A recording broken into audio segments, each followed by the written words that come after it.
Dobar dan. Dobar dan. Ovo je moj proizvod, ako budete htjeli posle možete da ga vidite. Dakle, povodac za jake pse je zamisao cijelog ovog projekta. Znači, sama ideja kao takva je nastala iz problema zapravo. Na ovoj slici konkretno možete da vidite na ovom slajdu, ako se i vi, dakle, ako imate, ne znam, ako ste vlasnici nekih jakih ili velikih pasa, možete sigurno se susretali sa problemom da oni, pri šetnji vuku i prave, ne znam, probleme pri samoj šetnji. Kako se zove, ponekad nam se čini da psi kao da treniraju namjerno samo da bi nama pričinili ove muke, ali ne znam, eto, vidjet ćemo. Dakle, 3D štampa je stvar koja, da li bi ja mogao možda početi iz početka? Ne, šalim se, okej.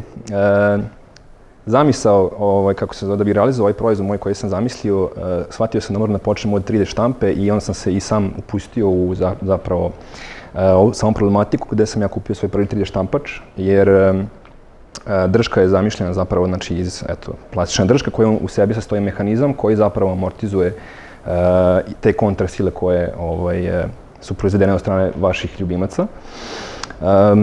Kako se zove, na slici možete i vidjeti da zapravo ideja koja potiče iz glave preduzetnika se može realizovati putem 3D programa i materializovati putem 3D štampača u obliku plastičnog nekog elementa i tako dalje. Na sljedećem slajdu, ovo je zapravo, znači, proces kreiranja samog proizvoda The Handler.